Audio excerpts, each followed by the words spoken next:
نحمده ونصلي ونسلم على رسوله الكريم مولاي صل وسلم دائما ابدا على حبيبك خير الخلق كلهم.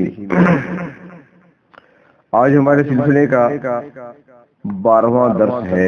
11 درس اس سے پہلے ہو چکے ہیں.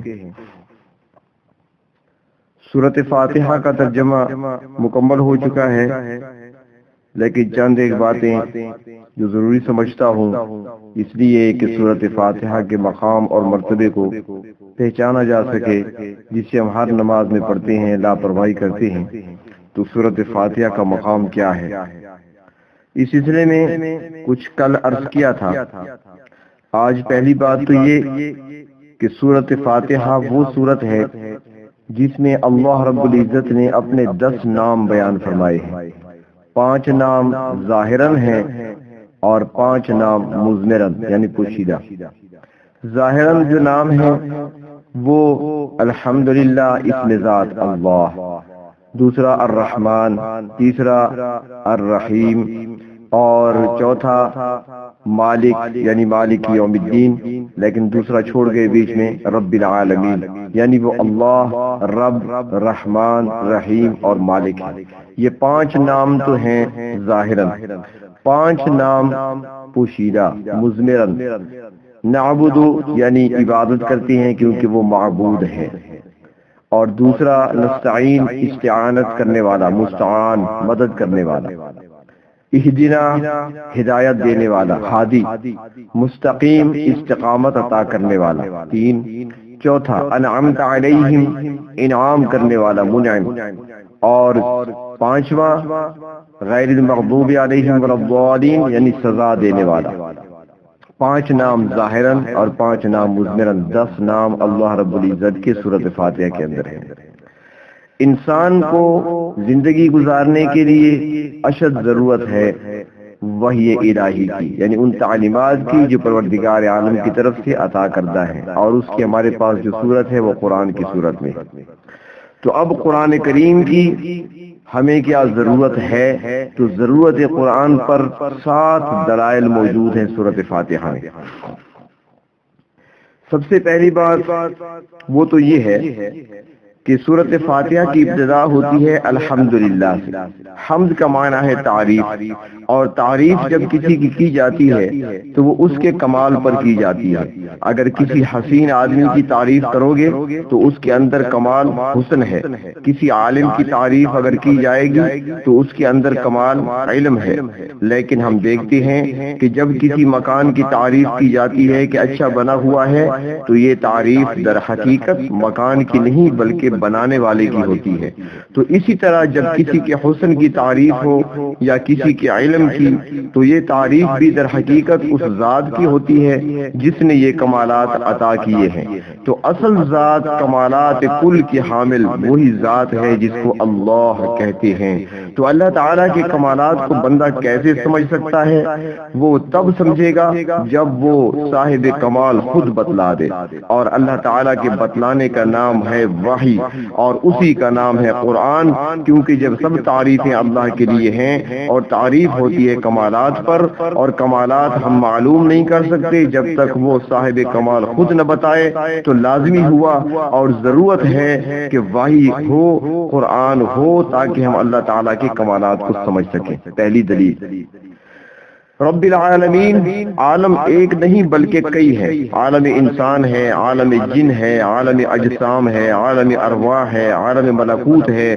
یہ تو اللہ تعالیٰ ہی جانتے ہیں کہ کتنے عالم اس نے بنائے ہیں. تو جتنے بھی ہیں وہ تمام عالموں کی تربیت کرنے والا ہے. اور تربیت کا معنی ہے کسی چیز کو بنانا، پھر تدریجاً یعنی آہستہ آہستہ اس کو ترقی دیتے جانا حتیٰ کہ وہ حد کمال تک پہنچ جائے. اس طریقے سے کسی کی پرورش کی جائے تو اسے کہتے ہیں تربیت. جیسے ماں جب اس کا بچہ چھوٹا ہوتا ہے اسے نہلاتی ہے، کپڑے پہناتی ہے، سردی سے بچاتی ہے، گرمی سے بچاتی ہے، حفاظت میں رکھتی ہے. جب بھوک اسے لگتی ہے تو دودھ پلاتی ہے. جب چلنے کے قابل ہوتا ہے تو اس کی انگلی پکڑتی ہے. تربیت میں لگی رہتی ہے. جب بچہ بالغ ہو جاتا ہے تو تربیت مکمل ہو جاتی ہے. تو اللہ تبارک و تعالی جو سب عالموں کی پرورش کرنے والا ہے، اور اسی نے انسان کو مرکب مرکب بنایا جسم اور روح کا، تو جسم کی تربیت کے لیے جو کہ ایک صندوقچے کی مانند ہے، اس کے لیے نباتات بنائے، جمادات بنائے، حیوانات بنائے، یہ سارا کارخانہ اللہ تعالیٰ نے جسم کی تربیت کے لیے بنایا۔ تو اب جسم ادنا چیز ہے، اس کی تربیت کے لیے سارا کارخانہ عالم بنا دیا، تو روح جو اصل اور جوہر اور اعلیٰ چیز ہے، اس کی تربیت کے لیے کوئی انتظام نہ ہونا چاہیے، بلکہ ضرورت ہے کہ وحی الہی ہو جس کے ذریعے سے روح کی تربیت کی جائے، اور وحی الہی کا دوسرا نام قرآن ہے۔ تو سورۃ فاتحہ سے دوسری دلیل ثابت ہوئی کہ ضرورت ہے انسانوں کو قرآن کی اور وحی الہی کی۔ تیسری دلیل الرحمن الرحیم، ہم دیکھتے ہیں کہ ایک ماں کو اپنے بچے پر کتنی شفقت ہوتی ہے، شفقت کو رحمت سے تعبیر کیا جاتا ہے، تو وہ ماں بچے کے لیے منافع کی چیزیں جمع کرتی ہے اور مشکلات اور مصائب کو دور کیا کرتی ہے۔ تو یہ شفقت اور رحمت جو ماں کے اندر رکھی گئی ہے، تو یہ عطا کرنے والی ذات تو اللہ تعالیٰ کی ہے، تو اس خالق کو اپنی پیدا کی ہوئی مخلوق سے کتنی شفقت ہوگی، تو اسی رحمت کے سبب اس نے جسم کے منافع کے اسباب بھی پیدا فرما دیے۔ جسم کے منافع یعنی نفع دینے والے کون کون سے اسباب ہیں؟ معقولات ہیں، یعنی کھانے کی چیزیں ہیں، پینے کی چیزیں ہیں، پہننے کے لیے لباس ہیں، تو یہ رہائش کے لیے مکان ہے، یہ نفع کی چیزیں جسم کے لیے رکھی ہیں۔ تو اس طرح جسم کے نقصان کے جو اسباب ہیں وہ بھی مقرر کر دیے گئے۔ تو جس طرح جسم کے لیے کچھ چیزیں نفع اور کچھ نقصان دہ ہیں، تو اس کے اسباب مقرر کر دیے، اسی طرح روح کے بھی کچھ منافع ہیں، یعنی نفع دینے والی چیزیں ہیں، مثلا ایمان یہ روح کے لیے نفع دینے والی چیز ہے، اور نقصان دینے والی چیز روح کو ارتداد، کفر، شرک، بدعت۔ تو جب اللہ تعالیٰ نے دنیا میں جسم کے لیے نفع کی چیزیں رکھ دی ہیں، انتظام فرما دیا، تو روح کے لیے نفع کی چیزیں اور نقصان سے دفاع کے لیے دنیا میں انتظام نہیں فرمایا، لازماً انتظام فرمایا ہے۔ تو جسم چونکہ فرش سے بنایا گیا، اس لیے اس کے اسباب نفع والے فرش پہ رکھ دیے گئے، اور روح چونکہ اوپر سے آئی ہے تو اس کے لیے نفع دینے والی چیز بھی اوپر سے آنی چاہیے۔ تو ضرورت ہے ایسی چیز کی جو ہماری روح کے لیے نافع ہو، نفع مند ہو، اور ضرر سے، نقصان سے اور تکلیفوں سے دفاع کا ذریعہ بھی ہو۔ تو وہ چیز اوپر سے کیا ہو سکتی ہے؟ وہ وحی الہی ہو سکتی ہے، جس کو قرآن کہتے ہیں۔ تو تیسری دلیل بھی آ گئی کہ انسان کو ضرورت ہے قرآن کی۔ چوتھی دلیل مالک یوم الدین، اس میں بتایا گیا کہ اللہ تعالیٰ جزا کے دن کے مالک ہیں، یعنی اس دن مجرمین سے انتقام لیا جائے گا اور مظلوم کی حق رسی ہوگی۔ تو مجرم ظالم سے انتقام جس دن لیا جائے گا وہ دن ہے روز جزا کا، اور اس کا مالک اللہ تعالیٰ ہے۔ اب مجرم کسے کہتے ہیں؟ سزا کن لوگوں کو ملے گی؟ مجرم وہ ہے جو قانون شکنی کرے، اور قوانین ہم جانتے نہیں، کیونکہ قوانین ہم اپنی عقل سے تو بنا نہیں سکتے جب تک کہ وہ ذات خود نہ بتا دے جو مالک ہے روز جزا کا۔ تو ہم محتاج ہوئے اس چیز کے، اور ہمیں ضرورت ہوئی اس کی کہ اللہ تعالیٰ کی تعریف سے ہی قوانین کو ہم کو بتائے جائیں، جن پر عمل کر کے ہم روز جزا کی سزا سے بچ سکیں۔ تو اللہ تعالیٰ نے وہ قوانین بتا دی اور بھیج دی ہماری طرف، اور انہی قوانین کا نام وحی الہی ہے، جس کو قرآن کہتے ہیں۔ تو چوتھی دلیل بھی سورۃ فاتحہ سے آ گئی، ضرورت قرآن کی۔ ایاک نعبد، پانچویں دلیل، اس کا اصطلاحی معنی عام لفظوں میں یوں سمجھو کہ جو اللہ تعالیٰ کی پسندیدہ چیزیں ہیں ان کو حاصل کرنا، تابعداری کرنا، اور جن چیزوں سے اللہ تعالیٰ نے روکا ہے اس سے اجتناب کرنا، یعنی بچنا، یہ خلاصہ ہے ایاک نعبد، عبادت کا یہ خلاصہ ہوا۔ تو یہ تب ہو سکے گا جب ہم اللہ تعالیٰ کی مرضیات کو جانیں بھی۔ تو جب ایک انسان دوسرے انسان کی مرضی معلوم نہیں کر سکتا جب تک وہ خود نہ بتا دے کہ میری پسند اس وقت کیا چیز ہے، تو ایسے ہی اللہ تعالیٰ کی مرضیات کو ہم کیسے جان سکتے ہیں جب تک اللہ تعالیٰ خود نہ بتا دیں۔ لہٰذا ہمیں ضرورت ہے اس بات کی کہ اللہ تعالیٰ اپنی مرضیات یعنی جن کاموں پر خوش ہوتے ہیں، وہ منہیات اور جن سے ناراض ہوتے ہیں، جن سے روکا گیا ہے، وہ خود جب تک نہ بتلا دے ہم معلوم نہیں کر سکتے۔ تو اسی بتلانے کا نام وحی الہی ہے، جس کو قرآن کہتے ہیں۔ تو یہ پانچویں دلیل ہو گئی سورۃ فاتحہ سے ضرورت قرآن کی۔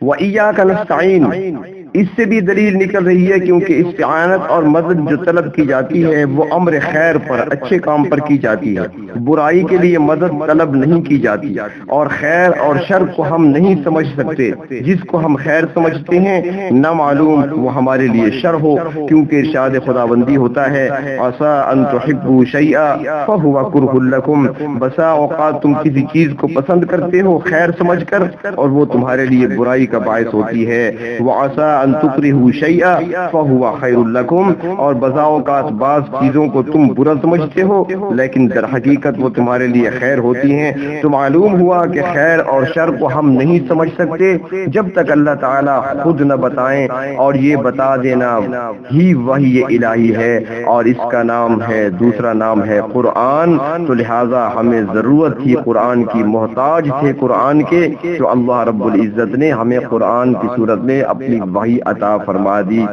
تو یہ بھی ضرورت قرآن کی دلیل سورۃ فاتحہ سے۔ اہدنا الصراط المستقیم، ہم دیکھ رہے ہیں کہ دنیا میں نہ تو سارے لوگ نیک ہیں اور نہ ہی سارے انسان برے، اچھے بھی ہیں برے بھی ہیں، لیکن دعویٰ سب کا ایک، اور وہ یہ کہ ہر ایک کہتا ہے کہ ہم صراط مستقیم پر ہیں۔ تو اب ہم اللہ تعالیٰ سے سوال کریں گے کہ اے اللہ، یہ تیری مخلوق میں سے بعض ایسے ہیں جو انعام یافتہ ہیں، بعض وہ ہیں جو تیرے غضب میں ہیں، اور بعض وہ ہیں جو گمراہ ہیں، ہم تو نہیں سمجھ سکتے جب تک تو خود نہ بتلا دے۔ تو اللہ تعالیٰ کے بتلانے کو وحی الہی کہتے ہیں، اور اسی کا دوسرا نام قرآن ہے۔ تو لہٰذا سورۃ فاتحہ سے یہ 7ویں دلیل آ گئی کہ ہمیں ضرورت ہے قرآن کی۔ تو یہ 7 دلائل سورۃ فاتحہ سے مل رہے ہیں ضرورت قرآن پر۔ سورۃ فاتحہ کے فضائل بہت سارے احادیث مبارکہ میں بیان ہوئے ہیں، اور حضرت حسن بصری رحمۃ اللہ علیہ فرماتے ہیں کہ قرآن شریف کے تمام مقاصد اور مضامین اجمالی طور پر سورۃ الفاتحہ میں جمع ہیں، جس کی تفصیل وہ یہ ہے کہ قرآن شریف میں بنیادی طور پر 4 علم ہیں، 4 قسم کے علوم بیان ہوئے ہیں۔ پہلا علم الاصول، دوسرا علم العبادات، تیسرا علم السلوک، اور چوتھا علم القصص۔ علم الاصول، اس میں 3 چیزیں ہیں، یعنی اللہ تبارک و تعالیٰ کی ذات اور صفات کو جاننا، اور اس کی طرف سورۃ الفاتحہ کی شروع کی 2 آیات الحمدللہ رب العالمین الرحمن الرحیم میں اشارہ کر دیا گیا۔ دوسری چیز ہے ساتھ نبوت اور رسالت، اس کی طرف الذین انعمت علیہم میں اشارہ ہے، کیونکہ جن لوگوں پر اللہ تعالیٰ کا انعام ہوا ان کے سردار انبیاء کرام علیہم السلام ہیں، اور ان سب کے سردار ہمارے حبیب جناب محمد رسول اللہ صلی اللہ علیہ وسلم ہیں۔ اور تیسری چیز علم الاصول کی وہ قیامت، اور اس کی طرف اشارہ ہے مالک یوم الدین۔ دوسرا علم قرآن کریم کے اندر علم العبادات، یعنی علم العبادات کا تمام تر خلاصہ ایاک نعبد کے اندر موجود ہے۔ تیسرا علم قرآن حکیم میں علم السلوک، علم السلوک کا مطلب ہے شریعت کے آداب اور اللہ تعالیٰ اور اس کے حبیب پاک صلی اللہ علیہ وسلم کے حکموں کو مان کر چلنے پر اپنے آپ کو، اپنے نفس کو آمادہ کرنا۔ تو وَإِيَّاكَ نَسْتَعِينُ سے اس کی طرف اشارہ ہے، اور اهدنا الصراط المستقیم میں بھی اس کی دعا مانگی گئی ہے۔ چوتھا علم وہ علم القصص، قرآن مجید کوئی قصے کہانیوں کی کتاب نہیں، اس لیے وہ کسی قصے کو بھی شروع سے آخر تک تمام تفصیلات کے ساتھ بیان نہیں کرتا، البتہ عبرت اور نصیحت و موعظت کے لیے جہاں ضرورت ہوتی ہے صرف اتنے حصے کو بیان کرتا ہے جس سے فائدہ حاصل ہو۔ قرآن مجید میں جن لوگوں کے واقعات بیان ہوئے ہیں ان میں اچھے بھی تھے اور برے بھی، وہ بھی جن پر انعام و احسان ہوا اور وہ بھی جو اللہ تعالیٰ کے غصے کے حقدار ٹھہرے اور گمراہ ہوئے۔ تو صراط الذین انعمت علیہم سے لے کر ولضالین آمین تک ان قصوں کی طرف اشارہ ہو جاتا ہے۔ تو جو 4 علوم اللہ رب العزت نے قرآن حکیم میں بیان کر کیے ہیں، ان 4 علوم کو اللہ رب العزت نے سورۃ فاتحہ کے اندر رکھ دیا۔ اس لیے فرماتے ہیں کہ جتنے علوم ہیں قرآن کریم کے تمام علوم کی جامع سورت الفاتحہ ہے. جتنے علوم اللہ نے بیان کیے فاتحہ کے اندر وہ سارے سورت الفاتحہ، قرآن کریم کے اندر جو بیان ہوئے وہ سارے سورت الفاتحہ کے اندر آ گئے. تو اس کی تفصیل مزید جو حضرات دیکھنا چاہیں تو تفاسیر کے اندر خصوصاً تفسیر روح المعانی جلد اول میں یہ تفصیل دیکھی جا سکتی ہے.